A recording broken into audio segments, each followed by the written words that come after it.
Good morning, people. How are we doing? This week, we're talking about all the strategy and all the stuff you need to be running that virtual run on the 4th of October, the London Marathon virtual run.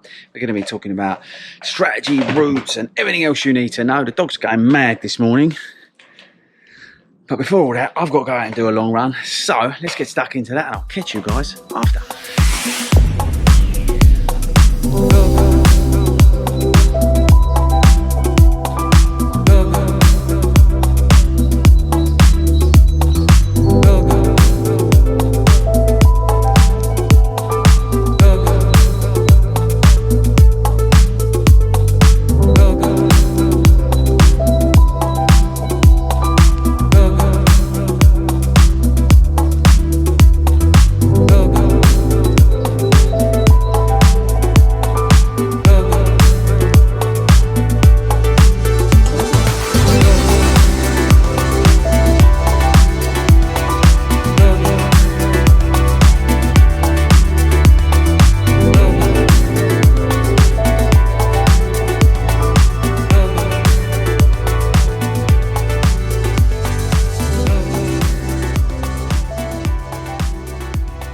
Right, people, we're back and we are all showered and changed and ready to go.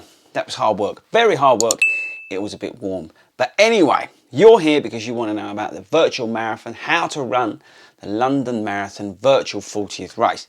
Well, so do I want to know how to run it as well. So let me know in the comments, are you running the 40th race, the virtual London Marathon? And let me know where you're doing, how you're doing it and all that sort of stuff. But today, I'm going to be giving you a couple of things to think about in terms of how I'm going to do it, the sort of things that I think you need to think about and that kind of stuff as we get ever closer to the 40th race.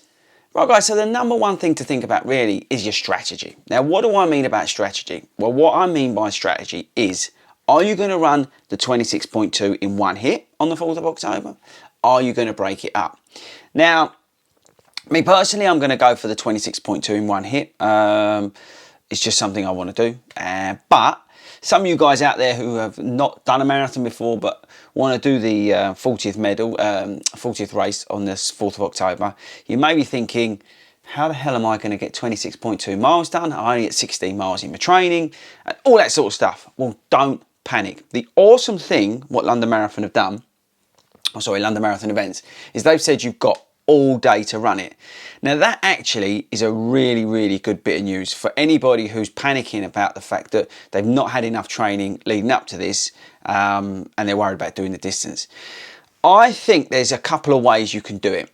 I think obviously you can go out and run the 26.2, which is what I'm going to do. We're going to follow that journey and all that sort of stuff. Now the other way you can do it, and there's a couple of ways people have suggested to me. So have a think about this. Get up in the morning, early doors, and run 13.1 miles, so half the distance. And then after lunch has gone down, go out and do 13.1 miles. So there you go, there's your 26.2. The other way of people thinking about doing it is getting up and doing 13.1 miles in the morning, doing 10k before lunch, and then doing the balance in the evening. That's another cool way of doing it actually. So do that sort of 13.1 miles real easy, do your sort of 10k around lunchtime real easy, and then just get the last bit done. And the other final way of doing it, and I'm not sure this is optimal, but I know some people who are doing it, and that is to split it into 4 10ks, which, okay, you know, is what it is. So early morning 10k, just before lunch 10k, couple hours after lunch, and then in the evening finish off what you've got to do. It's another way of doing it, but the only thing is I think with that is that you're going to be thinking the whole time, I've got to run 10k, I've got to run 10k. And from experience where I've done the Ragnar relay and I had to run 3 times in 24 hours, mentally, by the time I think you'll get that 4th run, you'll be really, really tired. So my advice to you is either obviously go out and smash the 26.2 miles in one hit, or maybe do that 13.1 miles early doors and then 13.1 miles in the afternoon. Or, like I said before, do like the 13.1 miles, do a 10k and then do the rest of it in the evening. Right, the second thing you need to think about for this London Marathon 40th race, the virtual event, is your route. Now, it's really, really important to think about your route, and you should already be planning your route now you've taken on this challenge. You want to be thinking that you want to be going somewhere, obviously, that's flat, that's quiet in terms of, you know, traffic and all that sort of stuff. You don't want to be going anywhere that's busy or dangerous. You don't want to be, it sounds silly, but you don't want to be too far from home because let's say worst case scenario, you get a problem and you've got to ring in the family to pick you up. Whatever, you don't want to be miles from home. Whatever you do, I would strongly suggest you don't go and run the route, the London Marathon route. I would really recommend you don't do that because I don't think it's safe. So please don't go and do that. But you really need to think about your route. There's a couple of cool ways you can do it. You can either go out and back. So what do I mean by that? So you're literally going out, you know, to 13.1 miles, turning around and coming back. You maybe want to do laps of somewhere. That's one thing you can do. Or loops that cross over your house, because there's obviously the issue of fueling. We'll come on to that in a second. But if you're thinking about that sort of stuff, maybe go past, like lap past or loop past your house so you can pick up your hydration and your fueling, and you can see your family and all that sort of stuff. That's another thing to think about. But it's really important to think about your route, guys. If you are breaking the route up, then maybe think about doing it in different places so it doesn't just feel like you're doing the same thing over and over again. Another cool thing to think about is maybe finishing in a special place to you. That's another way to keep you motivated. But you really need to now to start thinking about your route. Me personally, I'm going to be heading down the river. I've got the route sorted. I'm going to be heading down to Hertford, turning around and coming straight back. Right, the next tip, and this is an awesome one, or something to think about, not necessarily a tip, is can you get some of your buddies to run with you, to break it up?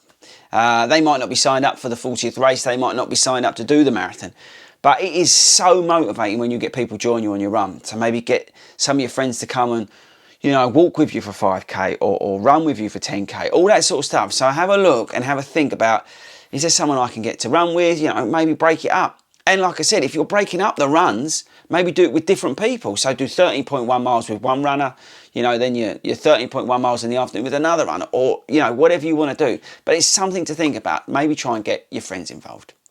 Okay, so fueling, this is really, really important. Obviously, when we do the London Marathon, we have these awesome volunteers who are all out there giving us water, sports drinks, gels, and all sorts of other things. You've got the crowds who are feeding you with jelly babies and all that sort of stuff.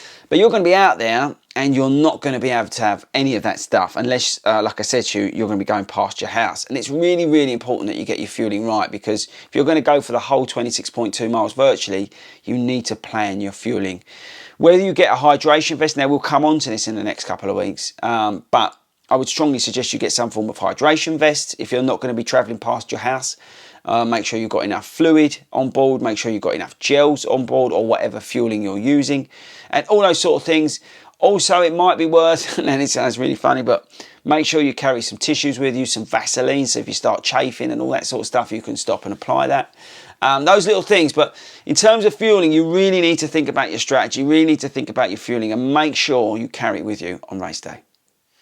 Right, and the second to last kind of thing I want you to think about is your pace. I think there's not much upside, really, to go out and run a PB while you're doing a virtual race. I mean, that's just my own opinion. Let me know in the comments if you agree or disagree.